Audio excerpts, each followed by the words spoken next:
Hi, welcome back. This is the last installment of our video series. Hopefully you've been able to use the videos to help you to complete your packet. Today's video is just going to wrap things up with an introduction to the kinematics equations for objects that are moving in straight lines with constant acceleration.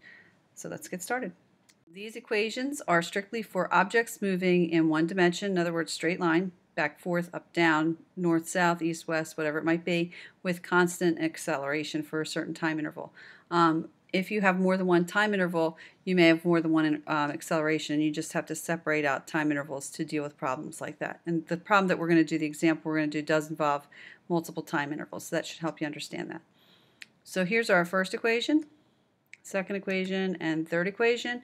These are all derived from the same basic concepts. That would be the definitions of velocity and acceleration. You can look at the derivations another time. Right now we're just going to go ahead and dive right into the application of these. Before you can apply them though, you need to, first of all, you do need to memorize these equations, but you also have to keep track of what variables stand for what actual quantities and what those units are going to be expressed, or what units they'll be expressed in. That's really important. So the first one, V, we've already talked about this in our previous lecture, is for velocity. By the way, these equations will work for scalars. You can use them to figure out speed, distances, and times with accelerations. But whenever you're dealing with actual vectors, make sure that you indicate direction. You'll see examples where they do just ask for speeds and distances rather than displacements and velocities, but just be careful with that. So our unit for velocity is the meter per second. That's the unit that we use, the SI unit. Again, remember, it could be any unit, but we're going to be using these units in our calculations. So A is for acceleration, and that's going to be in meters per second squared, or meters per second per second. Delta T is our time interval.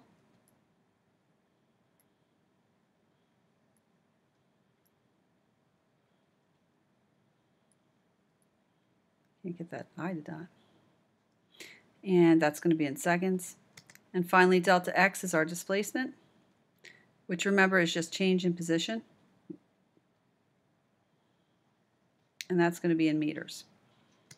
And just a quick reminder, whenever you see a delta, you're taking your final value for that interval minus the initial value. And that really does mess people up in the beginning of the year. All right, so let's go ahead and try a problem.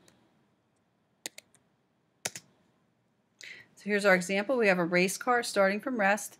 It undergoes an eastward acceleration at a constant rate of 5 meters per second squared.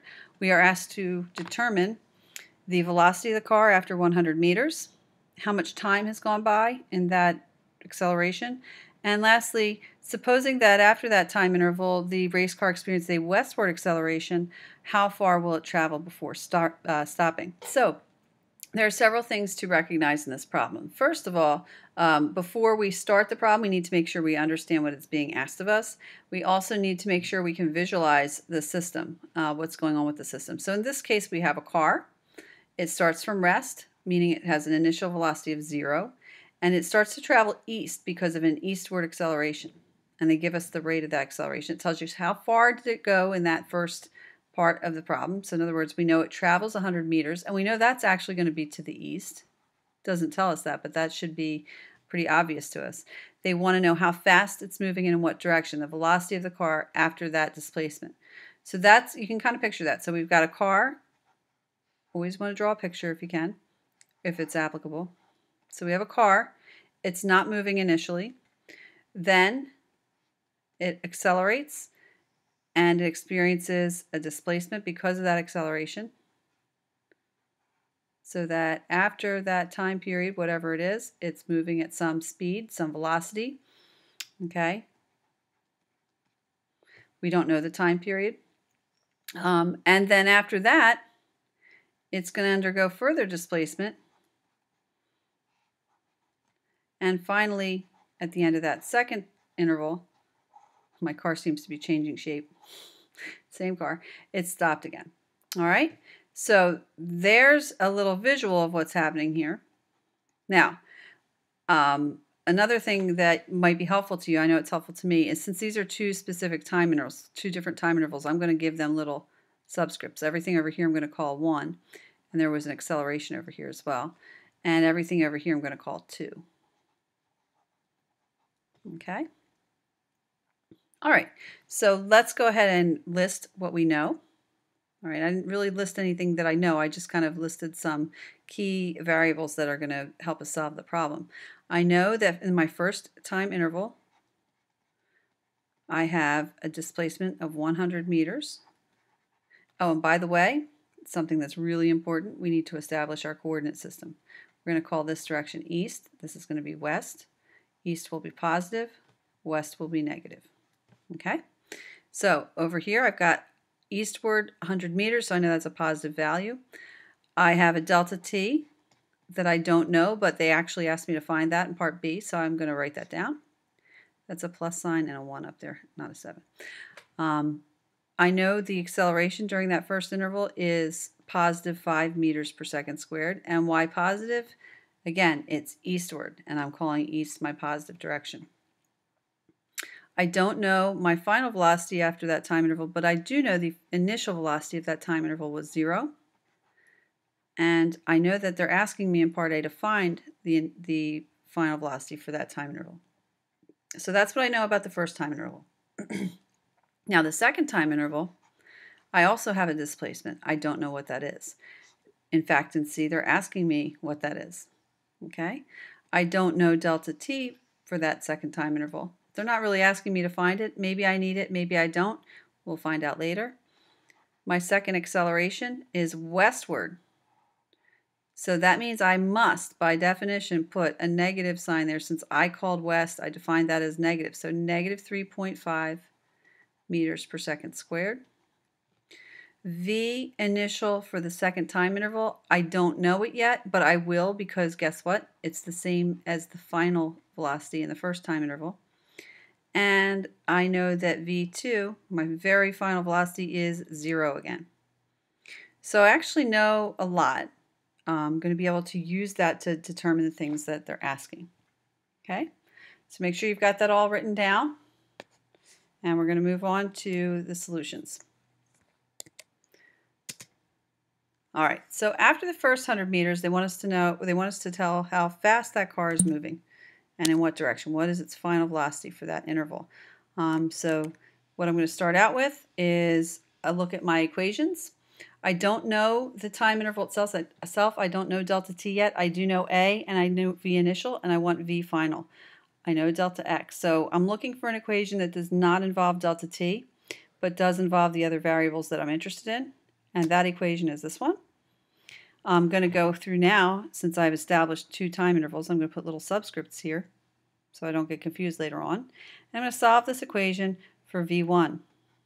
It's a very easy solution because there's really only one algebraic step, and that's to take the square root of both sides.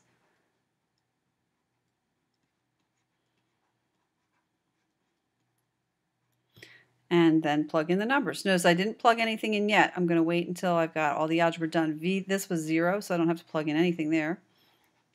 A was positive 5. And delta x was 100. When you plug that into your calculator, you should get about 31.6 meters per second. And I know when we take square roots, we are really looking at a positive or negative value in our answer. Remember, like the square root of 4 is really plus or minus 2. It's not just 2. Here we're going to choose the positive value. So we can either call our answer positive 31.6 meters per second, or to be more descriptive for the reader, we can write 31.6 meters per second east. Okay? Whichever way we're going to do it, we're going to box our answer. So that is the answer to part A. Simple enough, right? All right, let's tackle part B. So now we're looking for how much time has elapsed. If we're looking for time, that means we're looking for a time interval. In this case, it's delta t1. That's what we're looking for. All right? So keep that in mind. And here's an equation that will work because now, whoops, sorry about that. Now we know the final velocity of that time interval. We just figured it out. And we already know A, and we know the initial velocity of that time interval was 0, so we can go ahead and plug those in. Let me put the subscripts in again, though. So we're looking for delta t, so I just have to rearrange my equation. So we're going to have 31.6 up top. Remember, this was 0. I'll write it in there so in case you forgot. And again, A was 5. And your answer should come out to roughly 6.32, and your unit's going to be seconds. And then you box your answer. All right. Okay, let's try part C. All right, so here in part C, remember this time we're in a new time interval. We're in delta t2. And we have a new acceleration, and it's westward. Remember, westward we called negative, so this is going to be negative 3.5 meters per second squared. So keep that in mind. They want to know how far it will travel. Now, it doesn't say what is its displacement, but that's going to be delta x, all right, how far it travels. So go ahead and try that one. Probably the easiest equation to use is going to be this one again. Why? Because we don't know what delta t2 is. But we do know what V initial for that time interval is, and we do know what V final for that time interval is.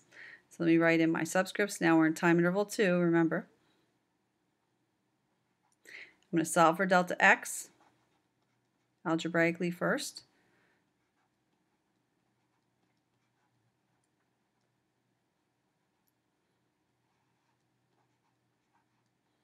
Now I'm going to plug in my numbers.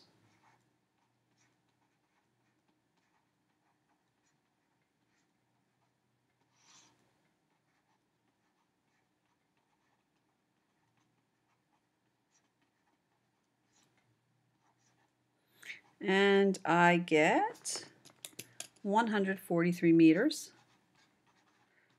All right, now, technically, if we look at this question, it's up to interpretation a little bit. How far will it travel before stopping? This is how far it will travel before stopping in that second time interval. If you want to know how far it traveled altogether, so total distance that it traveled, remember it went 100 meters in the first time interval, we could say would be 243 meters for the whole, the whole complete time that we've been watching the car.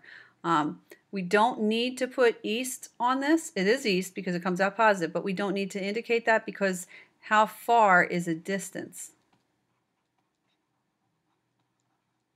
If the problem had specifically said what is the displacement of the car, then you would say 143 meters east, and then the total displacement would be 243 meters east.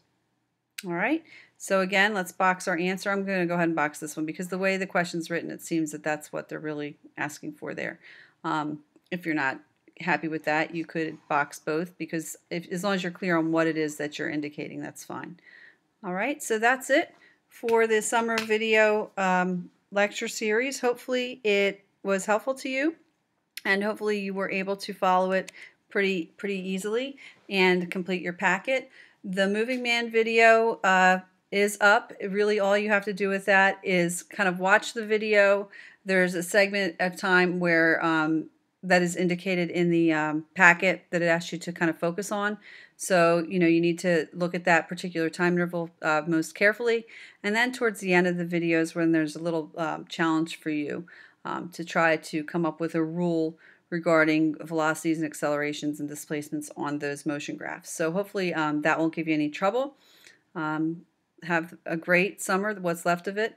I'm actually finishing this video up. Today is August 5th. So you have about four or 5 weeks left. Hopefully you can enjoy them. Hopefully you don't have too much more summer reading to do. But good luck with everything, and we'll see you in September.